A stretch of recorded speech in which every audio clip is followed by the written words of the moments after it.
Chers téléspectateurs, bonsoir et bienvenue à cette nouvelle édition de notre programme Questions égyptiennes. Et aujourd'hui, nous allons parler avec Dr Albert Tagnos, président de la Fondation France-Égypte, de la situation des Égyptiens à l'étranger et comment ils peuvent aider pour le développement de l'Égypte. Mais avant cela, nous avons un commentaire concernant le président Abdel Fattah el-Sisi qui a effectué vendredi matin une visite surprise à l'Académie de la police au Caire où il a rencontré les étudiants et assisté à leurs entraînements. Le chef de l'État avait réuni la veille le Conseil suprême des forces armées et celui de la police. Les détails dans ce commentaire de Chérif Boussela.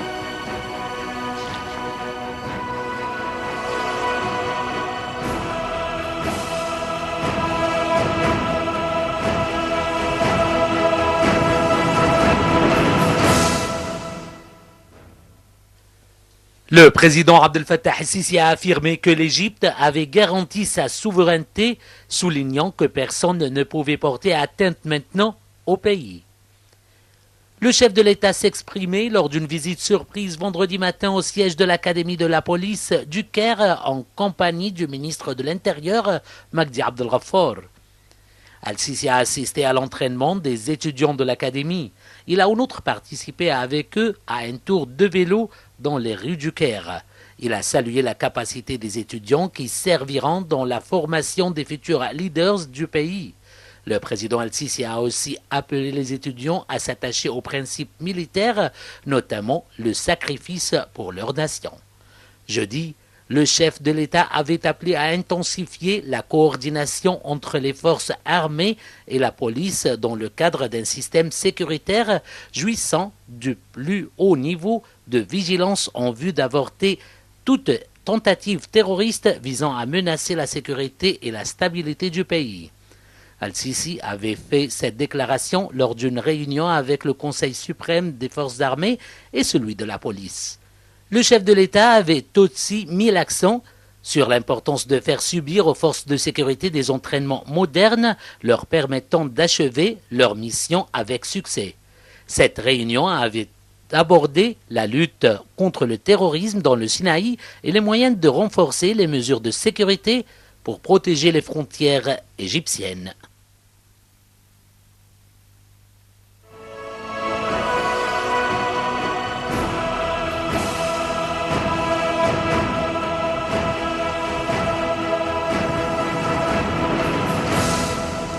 Et nous avons avec nous aujourd'hui, j'ai le plaisir de l'accueillir, Dr Albert Tagnos, président de la Fondation France-Égypte et médecin psychiatre à l'Université de Paris. Bonsoir, docteur. Bonsoir, docteur Albert. Je suis ravi d'être ici. Le plaisir, c'est à moi de vous accueillir au studio aujourd'hui, vraiment. Quel est le rôle de la Fondation France-Égypte que vous présidez en ce qui concerne le soutien de l'économie égyptienne? Je pense que le but d'une fondation, c'est d'émettre des relations positives, d'abord entre l'Égypte et la France, mais en même temps entre les Égyptiens qui sont à l'étranger. Oui. Notre rôle, c'est d'installer une forme d'objectivité, une forme constructive, positive de l'Égypte. Je veux dire que parfois, les médias en Occident et même en Égypte exagèrent certains faits. Mais ces faits sont partout dans le monde. Et nous devons, notre devoir, c'est d'abord de relativiser ces événements, donner un fait, mais sans cette exagération négative de ce qui se passe. Parce que je suis là depuis 2-3 semaines et je circule partout, je marche partout. J'étais à Hurghada, j'étais à El Gona, j'étais partout en Égypte et j'ai rien remarqué, soit les gens, une appréhension ou une tension. Au contraire, moi, je trouve que les gens égyptiens en Égypte, ils ont gardé ce sourire, oui, d'abord, et en même temps, ils ont gardé la relativité des choses. C'est-à-dire, ils vivent normalement, on est très bien en Égypte, le soleil, le sourire, l'état confortable de tout ce qui se passe. Quand on voit, j'étais à Luxor et j'étais surpris de voir qu'il n'y avait aucune place dans les hôtels de Luxor. Et j'avais du mal à trouver une place, moi et mon fils Adrien, de trouver une place dans un hôtel. Mais bon, on a passé des moments très agréables. Moi, je vous invite tous, sincèrement, soit en Égypte, soit en France, soit à l'étranger, d'aller faire un saut, soit à la Méditerranée, soit à la mer Rouge, regarder les merveilles de Hurghada, soit dans des endroits désertiques, parce que maintenant, il y a une vague des étrangers qui aimeraient passer des moments dans le désert blanc, le sable blanc, tout ça. Et n'oublions pas quelque chose de plus important, je veux dire qu'il y a des traitements maintenant dans le désert, au sable, pour se débarrasser des maux du corps. Et étant donné que je m'occupe des maux de la tête, je vous invite tous à prendre une ordonnance et de noter 7 points pour se débarrasser des maux et du corps et de la tête. Je vais vous le dire tout à l'heure. Oui. Docteur Albert Tanios, puisque vous êtes en train de parler du tourisme, comment pourrons-nous attirer le tourisme étranger à venir ici en Égypte et profiter du soleil, des plages, des monuments, de toutes les cultures que nous avons ici en Égypte? Écoutez, j'étais aujourd'hui avec son Excellence le ministre du Tourisme. Et j'ai vu en lui une énergie, je veux dire, débordante, comme je le connaissais toujours. Yahya Rachid, c'est un ministre qui est dans l'action, qui donne des idées et qui a une appréciation profonde et distante, grande, de ce que les gens qui travaillent dans le tourisme doivent faire. L'idée, c'est de rassembler des gens. Par exemple, des médecins qui fassent des congrès ici. Par exemple, des ingénieurs qui puissent s'organiser quelque part à Hurghada ou quelque chose. Il faut chercher d'autres moyens. Vous allez être surprise, madame, que je ne comprends pas pourquoi les instances en Égypte ne pensent pas aux pays africains. C'est énorme la potentialité qu'on doit chercher vers les Africains francophones. Je ne sais pas qu'est-ce qui bloque. Ce sont des gens qui sont maintenant, certains ont une richesse débordante, extraordinaire.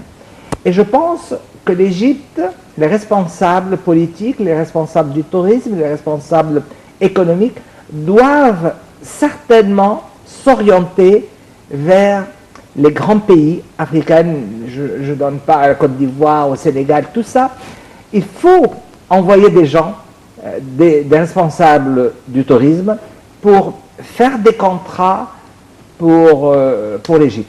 La deuxième chose qui peut attirer le tourisme, et ça c'est vraiment vital, c'est de proposer au tourisme, aux touristes, quelque part, pas une colonie, mais des terrains, que eux-mêmes peuvent l'investir. Dans le temps, il y avait le Club Med, il y avait des choses comme ça.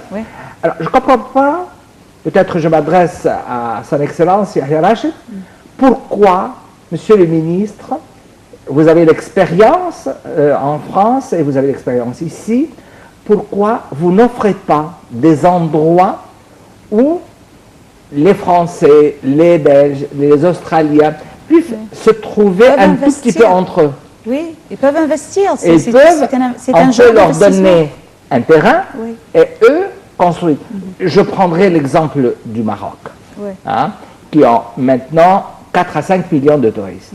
L'Égypte peut avoir 10 millions, 12 millions de touristes si on donne quelque chose aux aux étrangers qui veulent investir. Oui. Le terrain des déserts, on a plein de déserts, et il y a beaucoup des étrangers qui aiment être un peu dans le vert, le sable jaune, le sable blanc, tout ça. Je pense que ce sont des pistes dans mon ordonnance que j'ai donnée aujourd'hui pour qu'on puisse avoir le maximum. Moi, je veux que l'Égypte puisse avoir 10 à 12 millions de touristes par an. Et j'y tiens. Oui, oui, Voilà, je l'ai dit très très fort, Oui. mais je pense que c'est faisable. C'est faisable si on cherche des choses nouvelles dans le rapprochement entre le peuple égyptien et le peuple français. Il y a une amitié énorme. Depuis longtemps, Il oui. y a une histoire grandiose. Il y a le canal de Suez. Enfin, je ne vais pas en parler, des dizaines d'exemples. Le métro, tout ça. Donc, on peut faire un travail extraordinaire.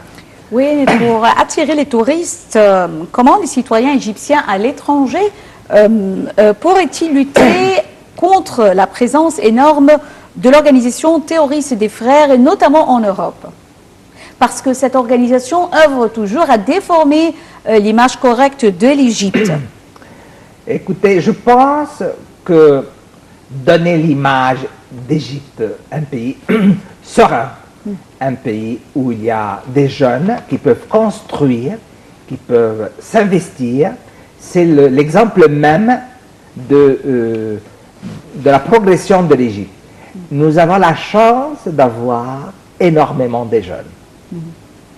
Nous avons la chance d'avoir une superficie qui est exploitable, mais qui n'est pas exploitée. Oui. Donc, pour que ça soit exploité, il faut des projets, parfois des petits projets entre jeunes. Je ne sais pas, comment on appelle les GEC, les jeunesses étudiantes, ou les JOC, les jeunesses ouvrières, françaises ou belges ou suisses ou je ne sais pas quoi, qui peuvent faire des relations, des connexions entre nos jeunes et les jeunes dans toute l'Europe ou en Amérique.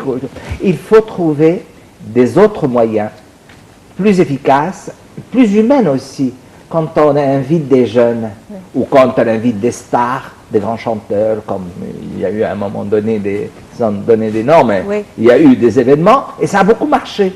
Pourquoi on ne les multiplie pas? Pourquoi on ne fait pas des événements?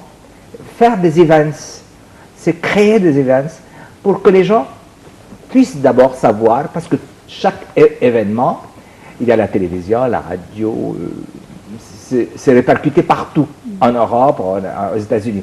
Donc, inviter des personnalités, des grandes personnalités, dans tous les domaines, scientifiques, économiques, cinéma, je pense qu'il y a un grand terrain à faire dans ce domaine.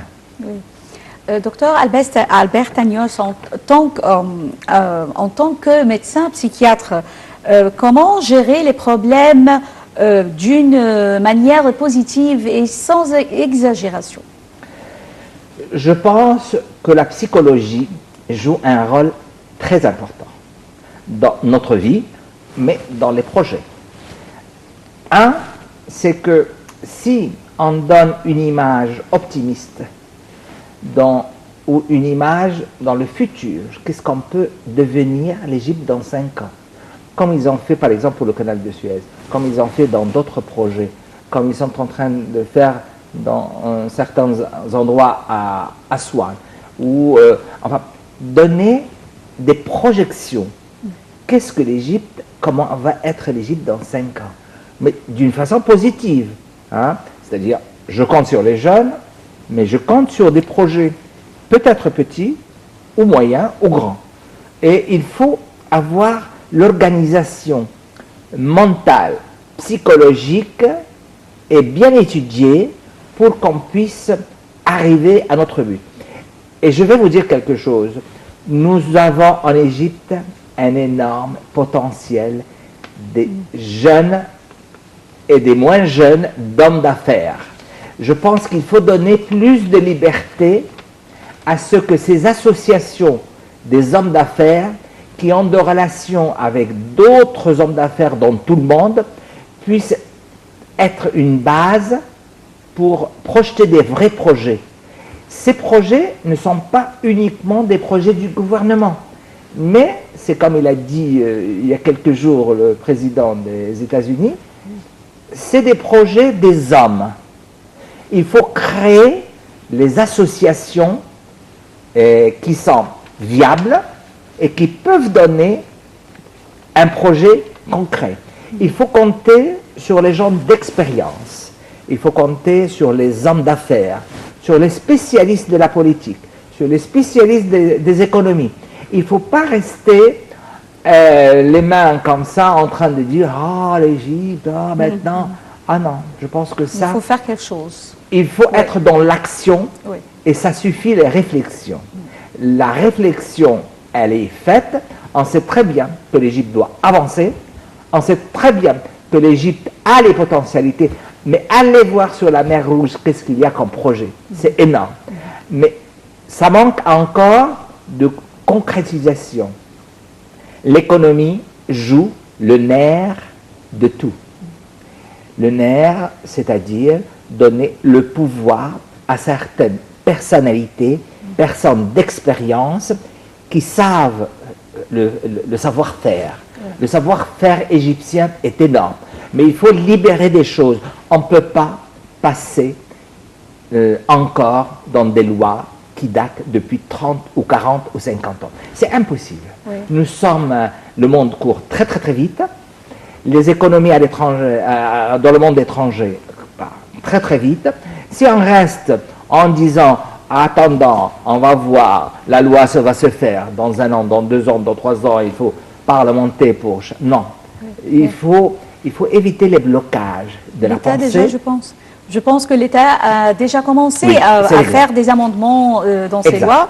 Oui, Oui. c'est exact, Oui. c'est exact. Je suis ça de près et je suis très content de voir que l'État de Abdel Fattah el-Sisi a réagi. Oui. Et je vois qu'ils sont vraiment dans l'action.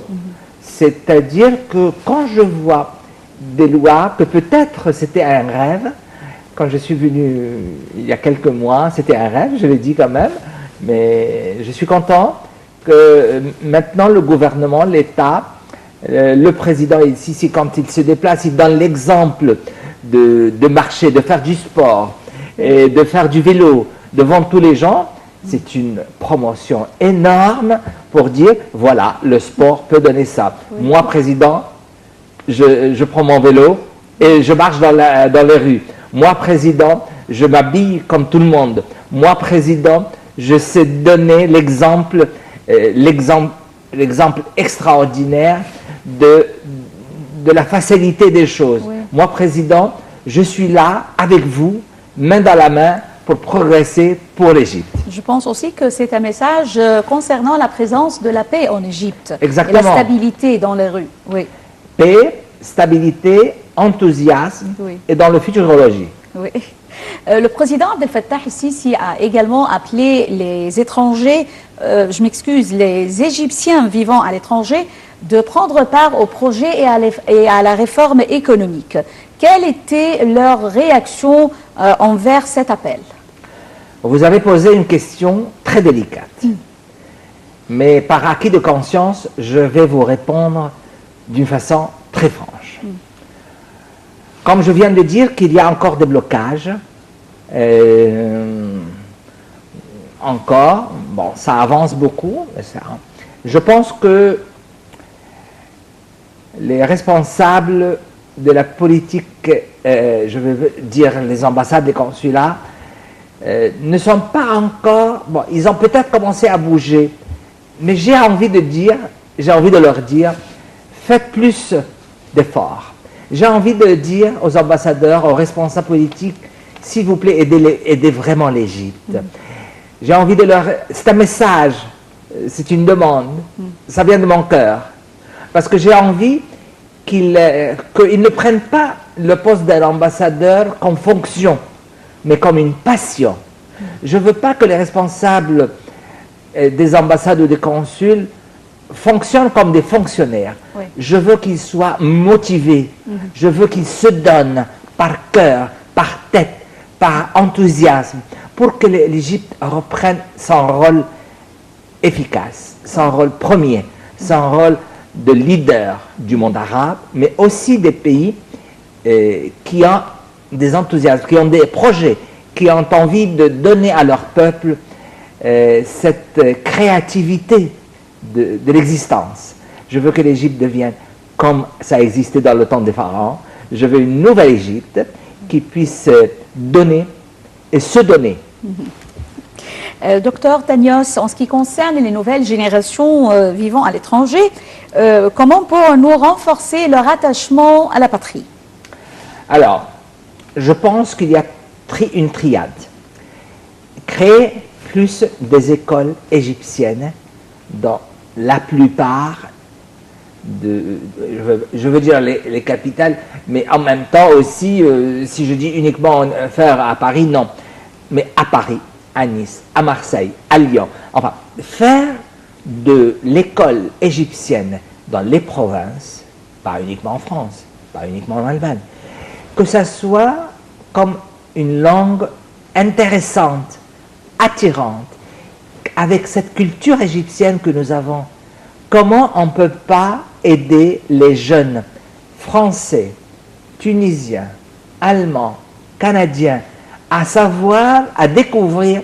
C'est une, parmi les recettes que je vous ai dit tout à l'heure, c'est une des très bonnes recettes, ordonnances, pour que ces gens-là viennent en Égypte. Dès qu'ils apprennent la langue, ils ont envie d'aller à la maman, à la mère. Oui. Hein? Donc, donnons plus des écoles égyptiennes à l'étranger, oui, s'il vous plaît. Comme il y a ici en Égypte plusieurs écoles internationales de plusieurs pays. Regardez les écoles des frères, oui, regardez les Sacré-Cœur, les religieuses, toutes les écoles. Je pense que j'ai compté une fois qu'il y avait 120 écoles et nous avons eu beaucoup de chance. Hein. Et puis il y avait, ces Égyptiens sont devenus des ambassadeurs, des responsables politiques, beaucoup de ministres, et je suis ravi que je fasse partie de cette communauté francophone. C'est un honneur pour moi, c'est une chance. Et c'est une chance pour beaucoup de générations. Mais comment on n'arrive pas à utiliser, par exemple, les anciens élèves des frères, les anciens élèves des religieux, Collège de la Sainte Famille, de la Sainte Famille, ouais. et des Sacré-Cœur, et des Vendres, tout ça. Comment on ne peut pas les utiliser pour qu'ils soient dans leur place, c'est-à-dire rayonner dans des fonctions, par exemple au ministère de l'Intérieur, au ministère de l'Étranger. Ils sont capables.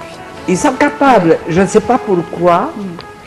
Moi, je demande qu'on me dise pourquoi ils n'ont pas leur place dans le gouvernement.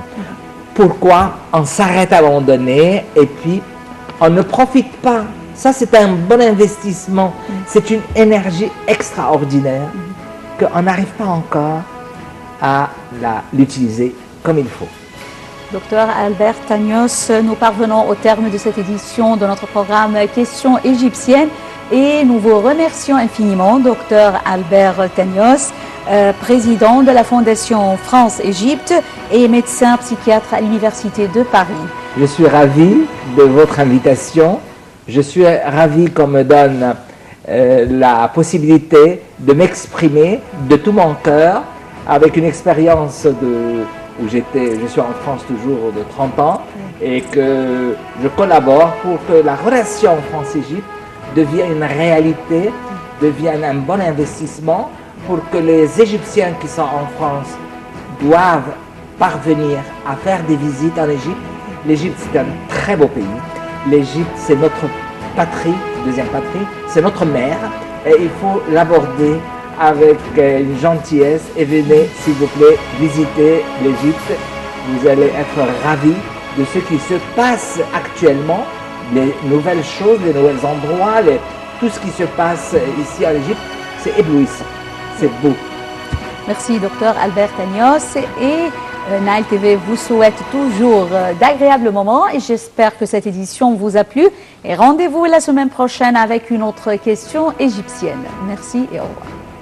Merci à vous.